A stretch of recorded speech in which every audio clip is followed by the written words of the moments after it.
Of Money Study Group at the University of Houston. I'm Jim Munchback. We're about to begin. I am going to jump into Zoom now and see if I can allow some folks to join. Let me get some of this stuff out of my way. I know you can't see my actual screen, and so trust me, there's a lot going on here. Let's see, Zoom. I want Zoom. I have several participants waiting to join. So let me admit everyone and then we'll do a sound check. Hey, welcome everyone. Tom, I see that picture. Yen, you're getting settled. Everybody's muted, it looks like. If somebody can give me a sound check, just let me know that you hear me. That would be really awesome. Good morning, everyone. Nice picture. Hey, Mandy. So I guess that means yes, you can hear me. Thank you very much. And Raphael even typed it in the chat. So if you would, go ahead and type in the chat what time you got here. I save those chats. Just sometimes I use them, sometimes I don't, but at any rate, I appreciate that. I'm going to just kind of ramble for a minute while we let students show up. As usual, as I mentioned before, I'll give you 5 minutes to show up. If you don't show up within 5 minutes, you probably won't get admitted to the Zoom meeting. The good news is this is being streamed live to Facebook and the YouTube. So if you ever need to watch after the meeting, or if there's something you want to go back and review, you can do that. There's a YouTube playlist. Again, here I believe at the top of Missional Money. It's also in your money study group, but I'm using missionalmoney.com this semester as a just kind of a tool. We're going to use the podcast at Missional Money as well as just the site. So that the reason I'm telling you that is because that big red YouTube icon there should take you to our playlist. Let me make sure. It's probably going to play something here. But anyway, give me just a second. So this is what is a financial plan. You know what? I lied. You're going to have to go to your to Missional Money. To Money Study Group. It's in your course. So I lied. This will take you to the playlist for the podcast. So anything that I post in the podcast this semester actually will be posted in this YouTube playlist. So when you go to missionalmoney.com, if you want to see the playlist from the podcast, it's always a video. That's where you'll see it. And that's important this week because I posted this in Missional Money. I posted it to the podcast, but I also posted it in your money study group. So it's setting up your Bayrock plan. That's what we're going to talk about for a few minutes this morning because that's what you've been doing this week. For each of you who created an account at Bayrock, you had a few steps. Basically, you had 6 data cards to go ahead and complete. And then at the end of that, after you put in your name and your birthday and your goals and all of those 6 data cards, which, by the way, are outlined in this video. And it's, again, I put this in Money Study Group, but it's also at missionalmoney.com, Bayrock Plan Setup. When you watch that video, if you haven't already done so, you'll want to watch that video and get your Bayrock financial planning portal set up. And to do that, you click on the link. This link is everywhere. It's at missionalmoney.com. It's in Money Study Group. It's in the syllabus, I believe. But anyway, where it says update your plan, that's the button that takes you to this page or this form. And this form is where you will create your account. So most of you have already done that. Thank you for doing that. But those of you who have not, you're going to run into problems. And so it is now 10:05, a.m. I'm going to get started. I'm going to admit anyone who has not been admitted, and from here moving forward, it's now 10:05 a.m. It's actually 10:06, it looks like. That's strange. My Apple Watch says 10:06, and my Mac computer says, now it says 10:06. And they're not synced up perfectly, which is strange. So here we go. Let's get started. Setting up your Bayrock plan is critical for this semester. Your capstone assignment, which is worth 200 points, is basically what you do, the work that you do in this financial planning portal set up at Bayrock. So you have to create an account. Again, most of you have done that, but those of you who have not yet done that, um, if you wouldn't mind, well, I would ask you to chat in and tell me that. If you have not set up, created your account at Bayrock, go ahead and chat in and just let me know so I can keep my eyes open, because here's what happens. If you watch this video, you know that what happens is you create your account, you set up your plan, you hit the complete button, and once you hit that complete button after you set up those 6 data cards, at that point, I will get an email. Someone on my team will then go into your plan and we will update it so that you have access to all of the data cards that you're going to need this semester to create your own financial plan, but also to complete your capstone assignment, which again is worth 200 points. So each week we add a little bit to your capstone assignment, which basically means we add a little bit to your financial plan. And we do that in this portal where you created your account at, it's actually Right Capital. That's the company, the technology that we use for financial planning software, and it's branded for Bayrock, my company. And this is the form that you go to when you create your account. So I see a couple of you are saying that you have not yet created your account. You're going to want to do that as soon as this Zoom meeting is over. You might even want to do it now if you can multitask. It takes just a couple of minutes, and it might make sense to you to have that done. Again, once you do that, you're going to, if you haven't watched this video, you're certainly welcome to watch this video and see how to set up those first 6 simple data cards. That's basically how you're setting up your plan. Once you do that, someone on my team will need to go in, and what we will do, let me just show you.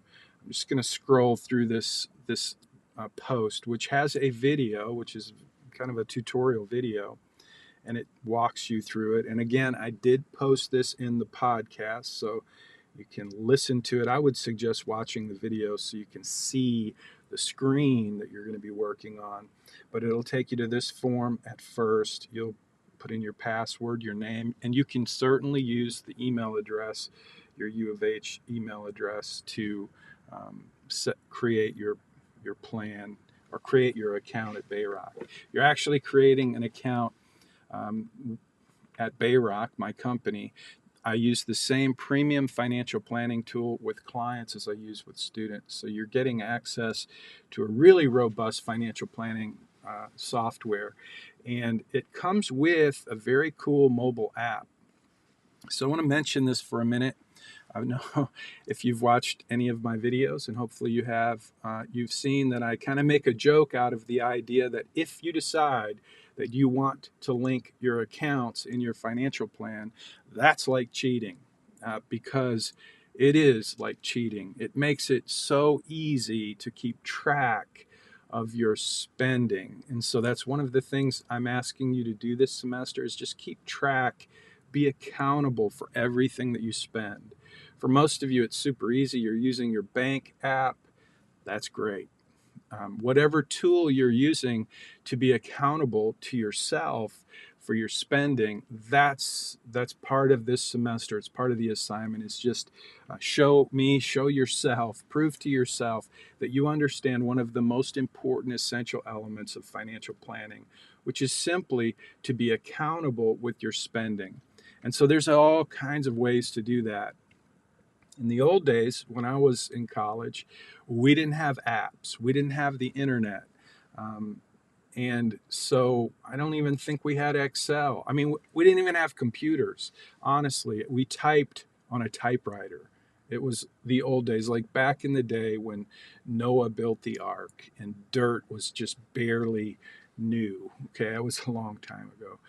But today you have all these tools that can make it super easy to be accountable.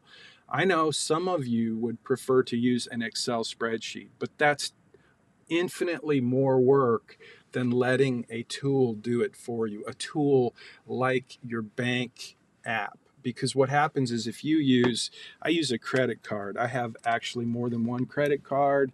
I don't think I have any debit cards. Maybe I do somewhere, one, but I don't use debit cards. Most of you use debit cards. It doesn't really matter. Whatever you use, whatever piece of plastic you use to spend money, that is tracked at the financial institution that issued the card. And so it's super easy for you to keep track of everything you spend to the penny. Now, most people over the course of my teaching this, over the years that I've been teaching this course, the number one most popular app for managing or tracking spending is mint.com. So if you're not familiar with mint.com, it's a tool we call in the business an aggregator. They have bank level encryption, which lets you put in your credentials for each of the institutions where you have money, your bank, your investment broker, your 401k. You put in those credentials and it feeds or aggregates all of your financial data so you can see it in one place. It's a fantastic tool, mint.com. The only difference between mint.com and what you have with Bayrock and Right Capital is you don't get advertisements. So when you sign up for mint.com, because it's free and it's a great tool, you get companies trying to sell you stuff as a result of you giving them your information. So caveat, warning, please listen to what I'm about to say. I do not want you to link your cards in the Bayrock planning portal. I don't want to have access to any more of your information than is absolutely necessary for the purposes of this course. And I get comments at the end of the semester, official comments in my Bauer evaluation saying that he tried to get me to link my credit cards in this thing that's his company. And I, I get that you don't want to do that. So I'm telling you, don't do that. And if you do decide to do that, it's like cheating because you have access to all this powerful technology that gives you an unreasonable advantage in terms of managing your money. And I don't want you to cheat. I don't want to be the one that's responsible for giving you an unreasonable advantage in this game called wealth management. I don't want to be that guy. So, as you can tell, I'm kind of kidding. You certainly have access to the tool and the technology, and whether you want to use it or not is totally up to you. It will not impact your grade. However, at the end of the semester, I am going to ask you to show me that you tracked your spending. And so one of the things I've asked you to do is tell me, what are you going to use to track your spending? I would assume if I were you, I would just use my bank app. Some of you want to use another tool that's more designed for building a budget and so forth. That's awesome. I just want to know what you're using. I'm not telling you what to use. I don't really care what you use. On the other hand, some of you are telling me that you're going to use an Excel spreadsheet. And I know from experience that that is a lot more work. And that requires you to have a certain discipline of entering all of the data. And I know from experience that won't happen.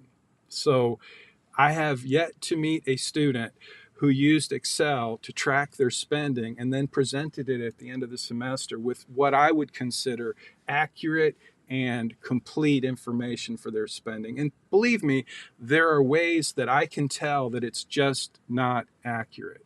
So that's all I'm going to say is that if you decide to use Excel at the end of the semester, when you do that one assignment, where I ask you to show me the data, you'll probably get a deduction because your data is going to be incomplete and inaccurate.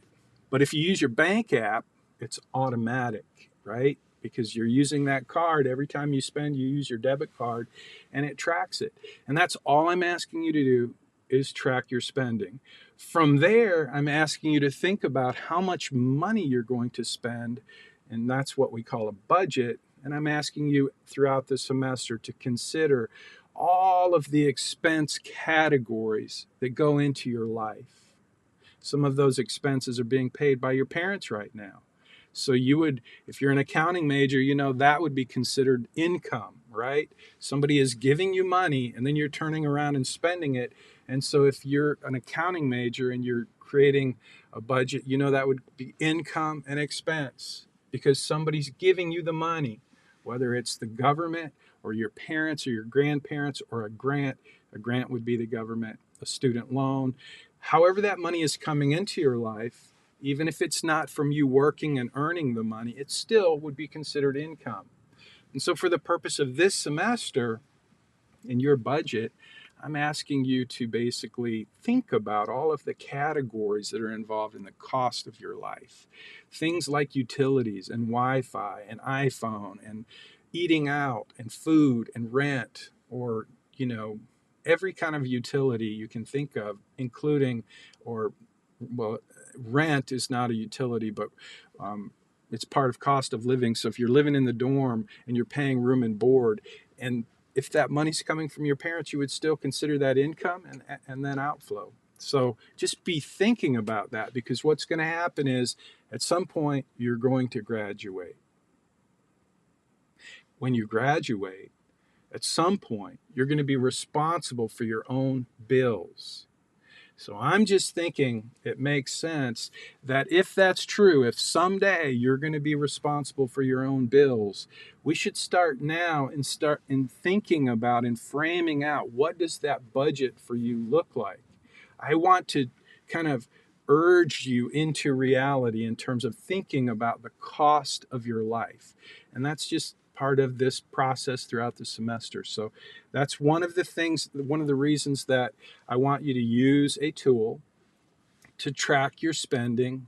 And I want you to think about all of the costs that are associated with your life that are not part of your actual debit card, but are coming in and going out behind the scenes. Things that you may have not considered up until now. So when you graduate, you're going to have all of these bills that come with life. And that's what I want you to be familiar with. So you're going to start to get familiar with that. So again, you have an app. It's a very handy app. Pretty cool little app, the mobile app, and it's branded. So this post just tells you how to get that set up. Now I want to mention what is in your financial plan. So before I do that, let me just go see if I can go to this. I've been keeping track of your comments, and I've been just kind of making a list. You're giving me your definition of a financial plan. So I want to just affirm you and thank you for doing that. Keep doing that. I like this one. I try not to give personal information when I post this stuff. I try to delete your name and your student number, but I just want to keep your comments. And this student said a roadmap or a financial plan is like a roadmap. I think that's great. And then we have what do you think is a millionaire? So what I'm doing now is I've been over throughout the course of the week taking your comments and the things that you've been posting in your class collaboration. And by the way, you're doing a great job so far. Every assignment that I've graded, you guys really get it, and I appreciate that. So the whole point of your class collaboration, that 200 points that you will earn throughout the semester, is just to show me that you're engaged in the content, that you're thinking about the ideas, and that you're putting it into practice and you're thinking about it. So it's just my way of knowing that you are kind of engaged. And so those comments that you're posting in money study groups, pretty much primarily I'm grabbing them from money study group. That's what you're looking at on the screen, is content that students have posted, and I just grabbed it and created a document. but one of the questions is, what does it mean to be a millionaire? And I'm not sure that we talked about that last week. When we open the course, it's one of the things that I talk about. Summer school is a little different because we go so fast, and we try to do two per lecture. So I want to spend a minute and just kind of unpack what does it mean to be a millionaire. So if you can unmute yourself and tell me what it is, or if you want to just type it in the uh, chat box, I'd like to know what you think it means to be a millionaire, because I think since that is the big idea of this course, is to teach you how to become a millionaire by the time you're 50. Since that's the big idea, I feel like I owe it to you to make sure that we're on the same page about the definition of a millionaire.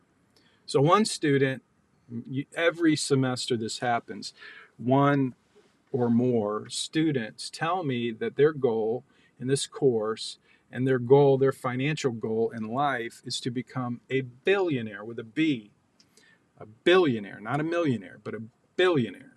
And so I always have pretty much the same comments. I think you signed up for the wrong course, because I have no idea how to do that. And I wouldn't want to teach a course that I don't have any idea how to do that.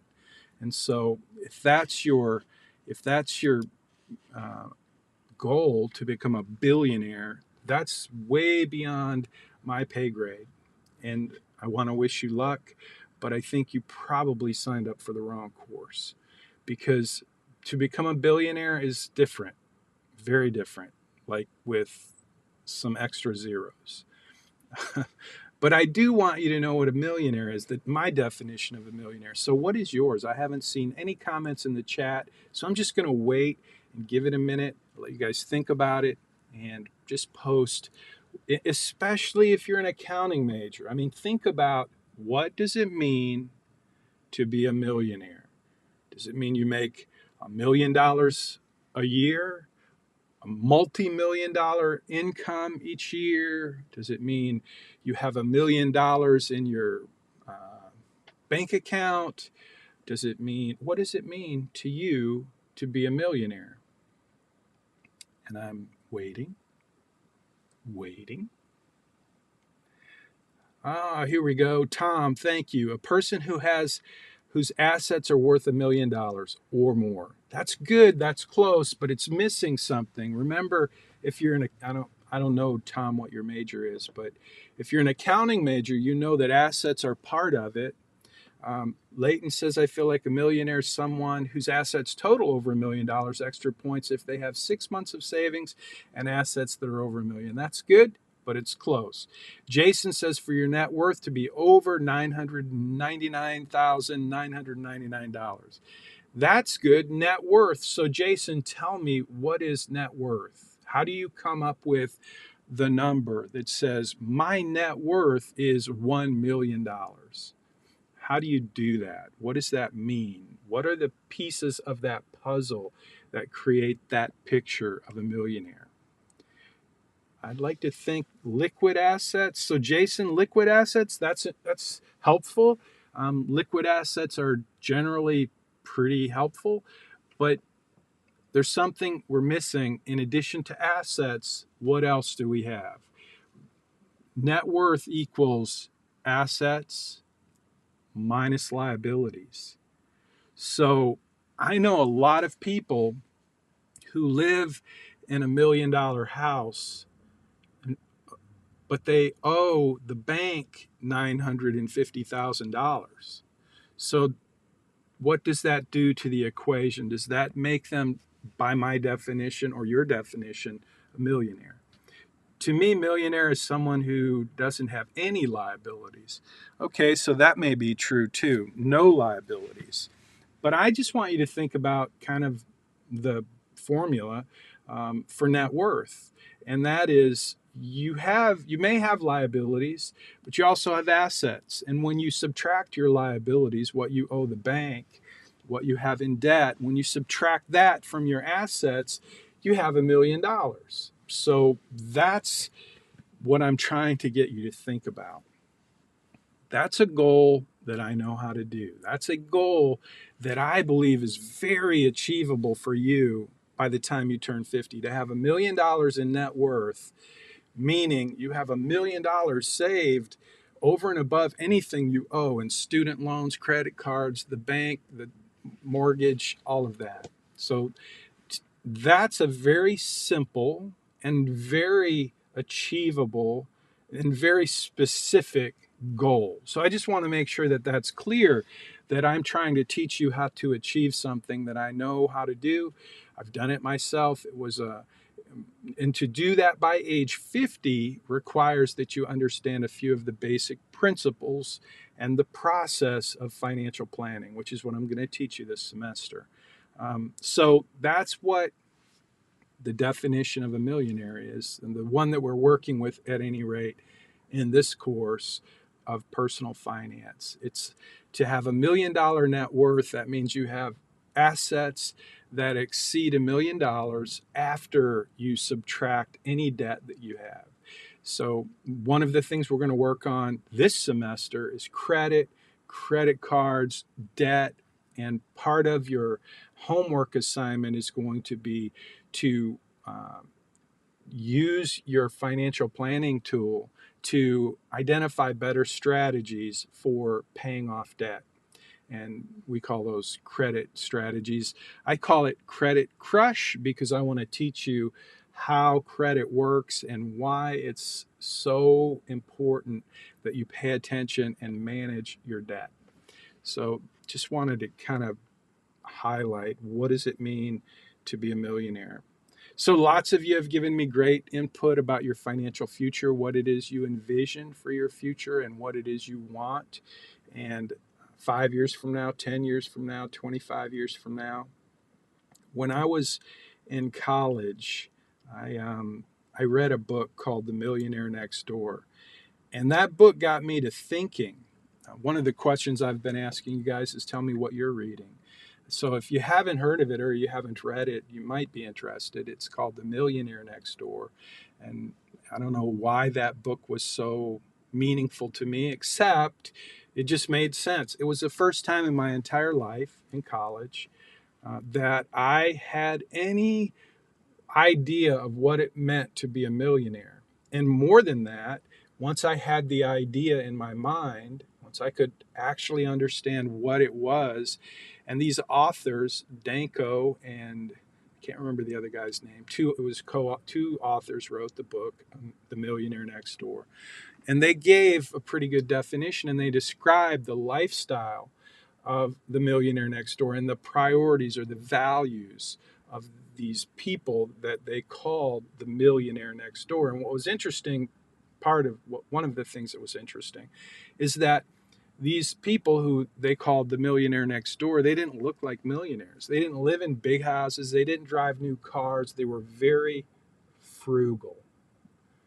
And I thought, I grew up in a household where we didn't have a lot of money, so being frugal made sense to me. Basically, it means you don't spend everything you make, you save. And that's what the Millionaire Next Door was about. How do you take what you earn and save it and invest it and try to build wealth? One of the things they talked about in the Millionaire Next Door was buying used cars. And I don't know if I told you, but I left home when I was just barely 16 years old. And I went to Denver. I moved to Denver from Michigan. I went to Denver Automotive and Diesel College, where I learned to work to be a mechanic. My dad was a mechanic, and I thought that would make him proud of me. And I wanted a way to make money. And most of all, I wanted to get out of the house because my dad was way too strict.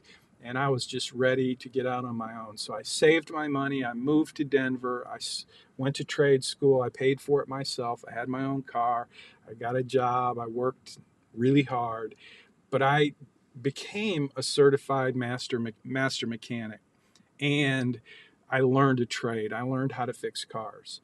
And so, yeah, Thomas J. Stanley, Tom.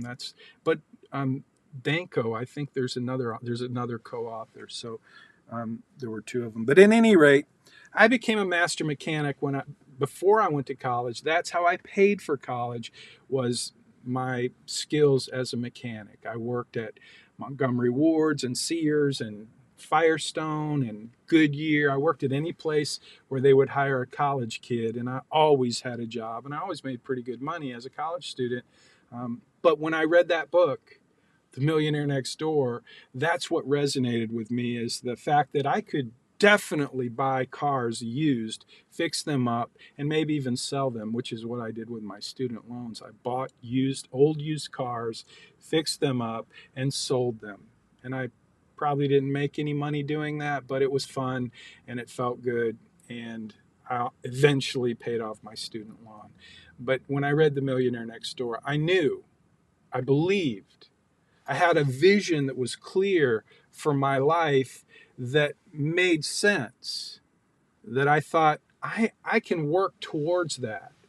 And so becoming a millionaire to me was, it started with having the idea of being a millionaire, and how then all of the things got filled in, the basic disciplines that come with becoming a millionaire. So we haven't talked about disciplines. We will, but discipline is basically that little thing that you can do that will equip you to do that really big thing that you could never do if you didn't have the little discipline that you can do.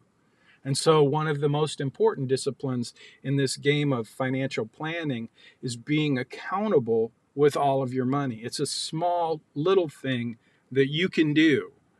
It's a discipline, a small thing that you can do that will equip you to do the really big thing that you could never do if you didn't have the little discipline. And so the big thing that I want to teach you how to do is to become a millionaire by the time you're 50. And to do that, you're going to have to develop some disciplines. Not some discipline, but some disciplines, some little things that you can do that will give you the muscle, help you build the muscle to do the really big, difficult thing that you could never do if you didn't have the muscle that came from doing the little disciplines that build the muscle to equip you to do the really big thing that you could never do if you didn't have the muscle that you didn't build by doing the little thing called the little discipline, like keeping track of your spending. So it starts with a vision. Okay, Eminem, lots of laugh. Oh, it's like Eminem. Okay, yeah, never mind. Okay, sorry about that. I did get a little off track there. You're right. So anyway, you guys shared with me your vision for your life, 5 years, 10 years, 25 years from now. And I just wanted to share a little bit about my life and how it unpacked it and unraveled in such a way that becoming a millionaire by the time I was 50 it started with an idea. Okay, I want you to have that idea.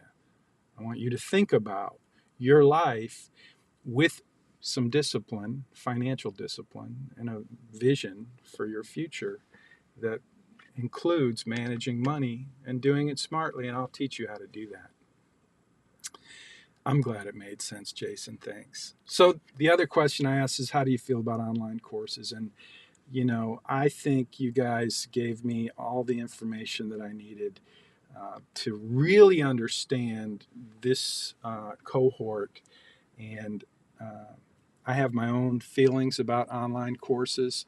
Most of you enjoy it because of the flexibility, and I think that's the key thing, is because of the technology we have these days. We can do this online, and we have that's possible. Doesn't make it better, doesn't replace the human interaction that we had when we could shake each other's hand and fist bump and elbow bump, and maybe occasionally at the end of the semester give each other a hug.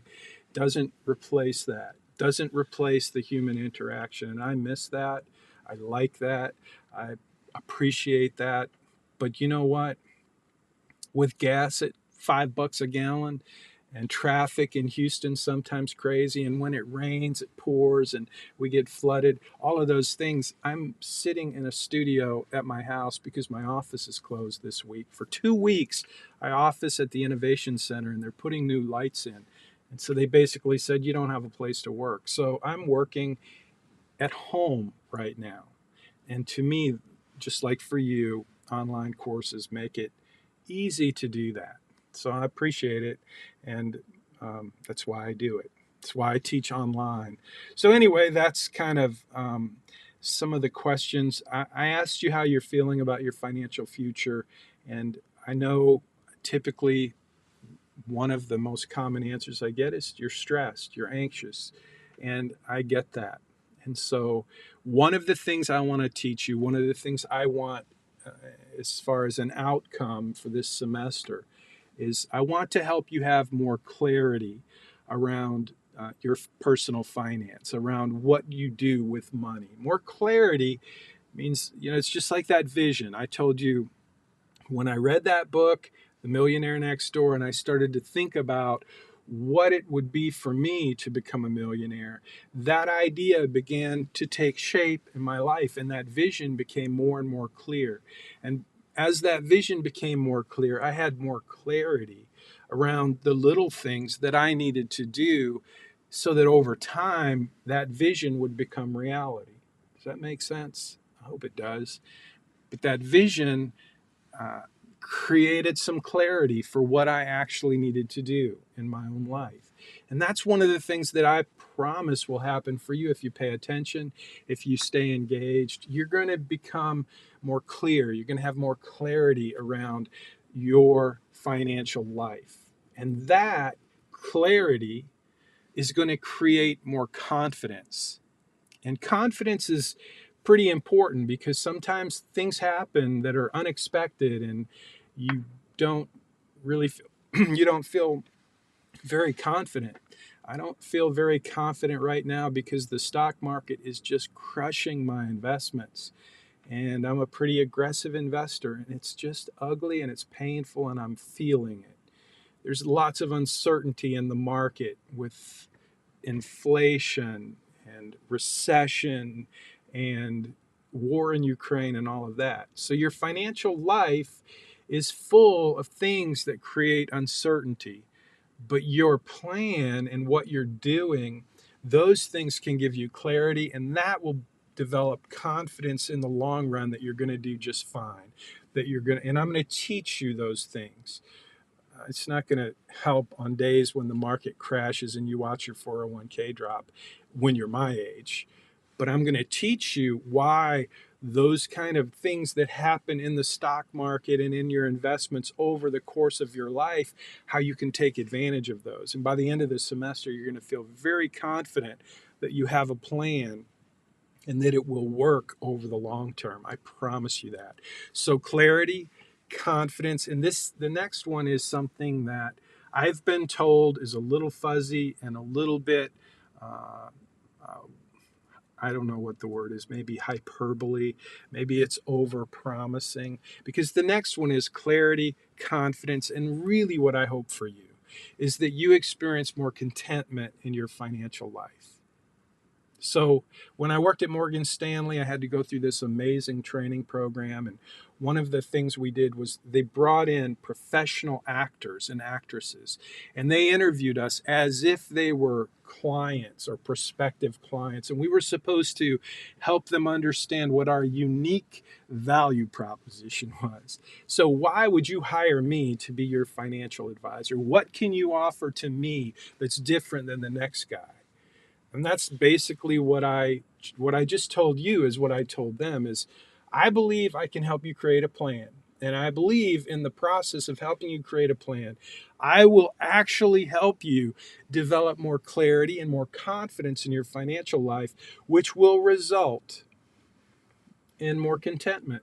I didn't say it exactly like that, but those were the words and the ideas that I used because that's what I believe happens when you have a good, workable, effective plan that connects your purpose, what you really care about, with your life, with your actual financial decisions. I believe you get more clarity, more confidence, and more contentment. And so that's what I told the folks at Morgan Stanley. And they said, you were awesome, except for that. They said, you got a great way of being, and we like you, and you're likable, and you're trustworthy, and we liked everything, but that was a little over the top, they said. So it is what it is. Maybe it's over the top, but I promise you,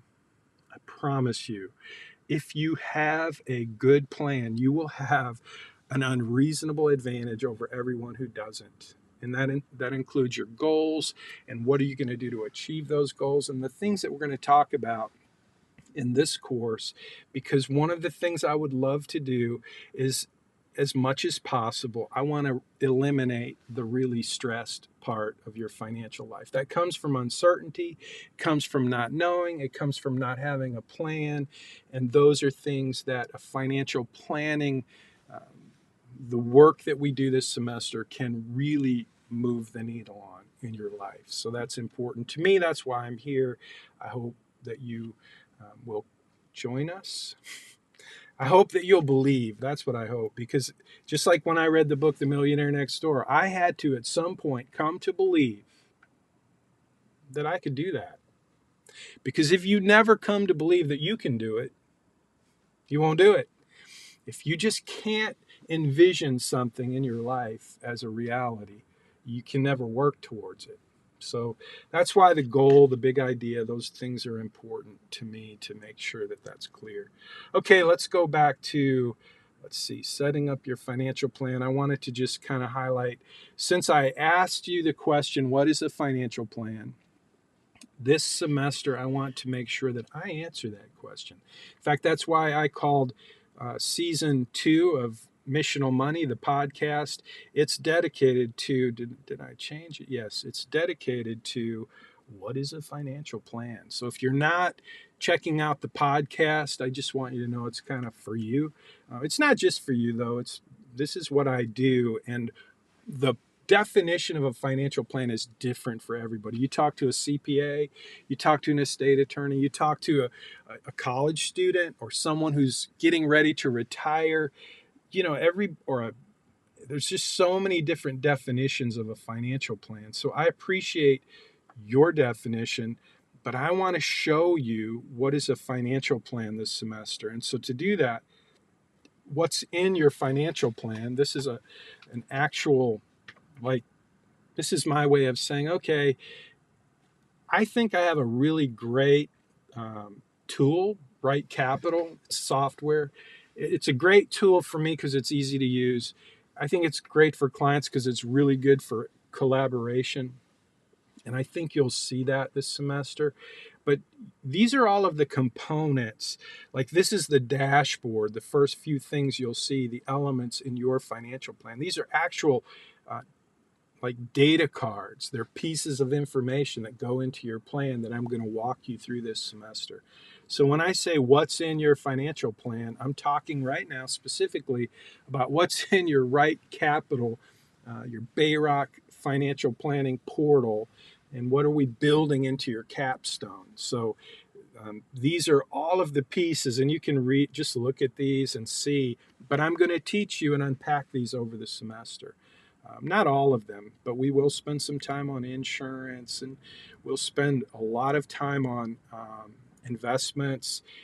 So we'll talk about taxes, tax strategies, tax advantaged investing. We won't spend a lot of time in estate planning, but that is a very important part of a financial plan. So then we have in your financial plan, you have a tab called net worth. And these are the 6 first data cards that you have to complete when you create your account. So most of you have already done that. So you know in your financial plan, these data cards are already there. And you had to go and enter information in each of these income, savings, expenses, family goals, and then you hit complete. And once you hit complete, I get an email that says you completed the setup of your financial plan. But the rest of this stuff, I have to go in and unlock it in your plan. So that's the big idea of today's lesson: is you need to do that today, because here's what's going to happen. If your financial plan doesn't have all of these components, it's because I didn't no one on my team went in and gave them to you. We didn't go in and change or edit or update or modify your plan. And the reason we didn't do that is because it wasn't there.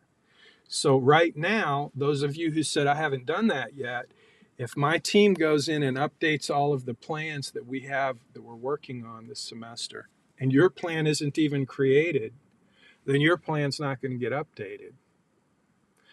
The problem is when I assign the next assignment in Blackboard, you're going to need screenshots from those data cards, but you're not going to have access to those data cards.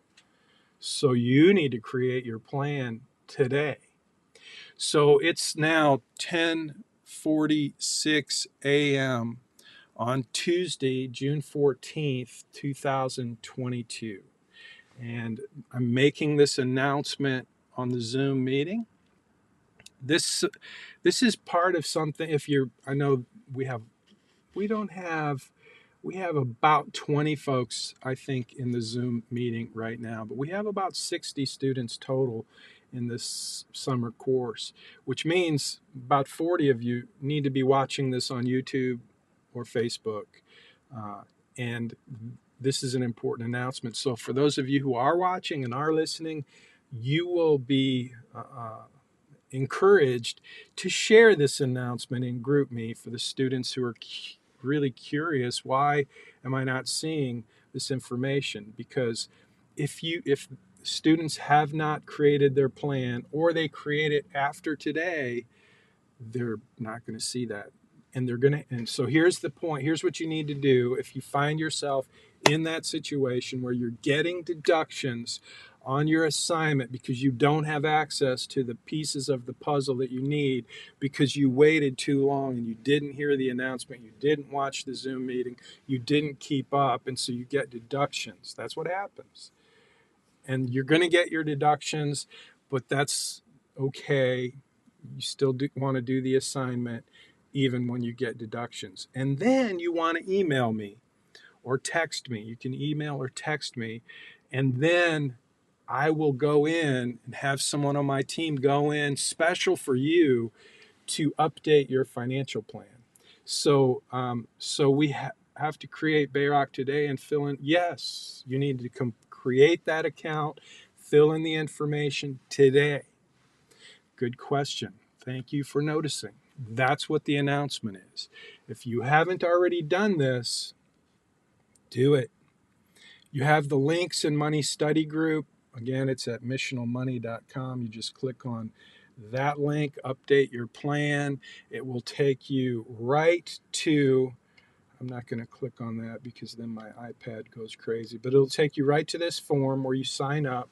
You'll enter your email address, your password, your first and last name, click the I agree, and you can read the terms if you'd like, but click create account and you will have an account. And then you will be given a link by email to go in and update those 6 data cards that are part of basically the first steps of creating your financial plan. And you need to do that today. Should I put they do not ask for your social security number. I do not want your social security number. Nope. Birthday. Now, so you will need to add your birthday because your whole financial plan is built on this idea that you have so many years on this planet. So for now, you can use your real birthday, but I'm going to, in a couple of weeks, I'm going to suggest that you change your birthday because we're going to be working with numbers for most of you because you're so young. I want you to see what your financial plan will look like 10 years from now. So at some point very soon, I'll say go and change your birthday so that we're going to put in some accounts and put in some money and make it look like you've been saving in your 401k or your Roth IRA, and we're going to create kind of an imaginary plan based on your life, based on your income, based on your expenses, and we're going to want to see what that looks like 10 years from now. So as we add resources in your plan, it will make more sense if you're 10 years older. So You can put your birthday in, your real birthday in now, and I'll just remind you later that you'll want to change that because it makes a huge difference in the projections in your financial plan. Yeah, it does not ask for your social security number. I promise you that. We don't want that information. Um, you do not, Joseph, you do not have to put in any card information. No, just your email address and a birthday. You can make up your birthday or you can use your real birthday. At some point, I'm going to say, let's make you 10 years older. Did I lost? I'm not sure what that means after create account. Okay, well, if that's true, then if you don't know what email address you used, I don't know. There's no social security number. If they asked you for a social security number, you were in the wrong place. And so, again, you can go to this link at missionalmoney.com. It's also in Money Study Group, and that's going to take you here to this form. If you already did it, if you already signed up and gave an email, a name, and a password, then you don't want to sign up and create a new account. You already have an account. You just click that little button at the bottom right that says log in, and then you put in the email that you used. If you don't know what email you used, I can't help you. You're going to probably have to do it again. You're in.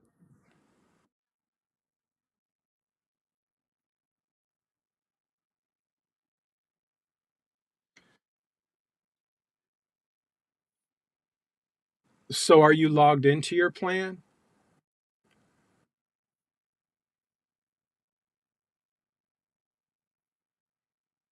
Yep.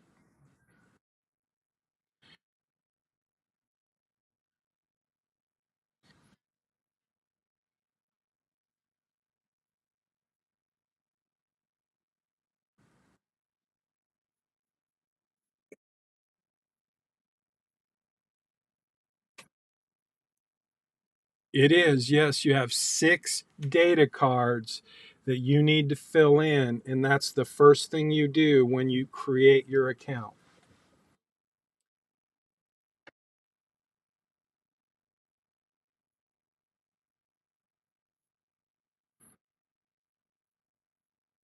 Yep, I'd skip the Social Security for now.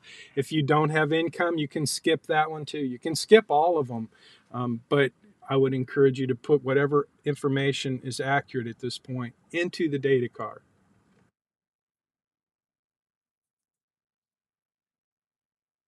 Yep, yep. Yeah, soon I'm going to say, let's go back to your income and let's assume that you got the job, you graduated and you got the job that you really wanted. What will your income be? And then I'll say, go back and update that. But for now, you don't even need to worry about that. Just you want to go through each of those data cards and put in whatever information makes sense to you right now.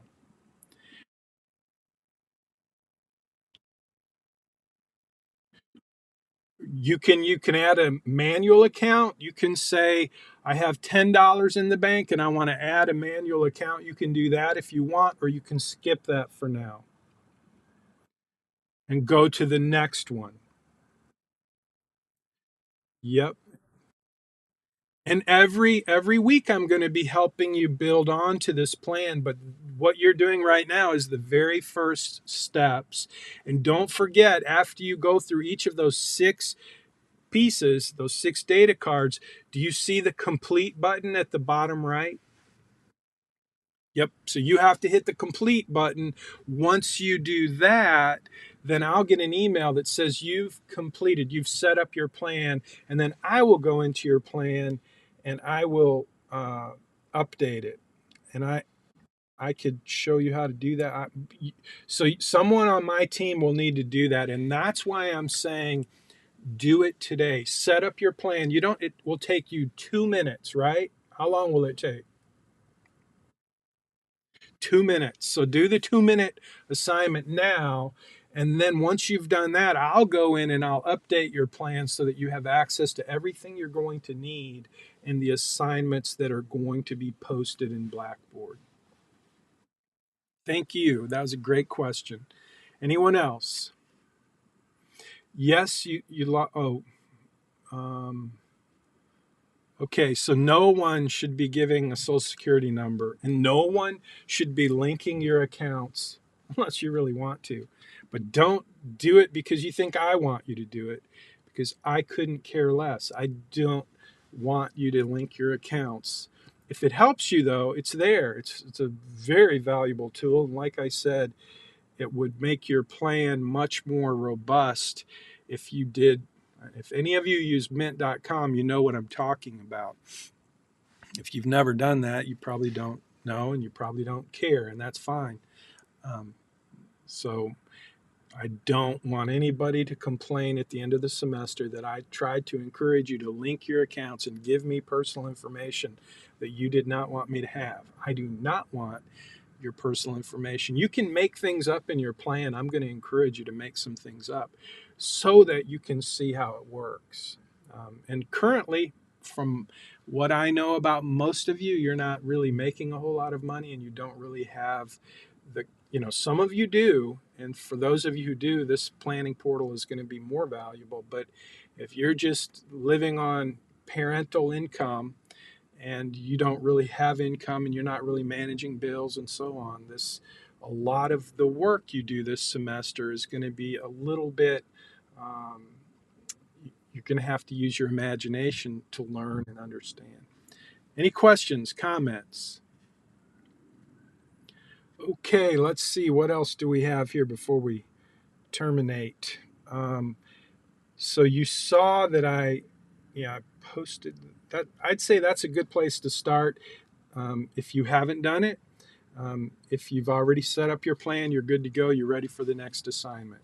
So I will see you in the next assignment, in the next video. I appreciate all your help in GroupMe, those of you who have been answering questions. Some of you have been, a couple of you have been sending me questions that probably you should post in GroupMe. So if you sent me a question and I didn't get a reply to you, it was either because I was just too busy, um, but I hope that you will post those questions in GroupMe. If they're questions that can't be answered in GroupMe, then please reach out to me. But if you haven't asked your questions in GroupMe, start there, please.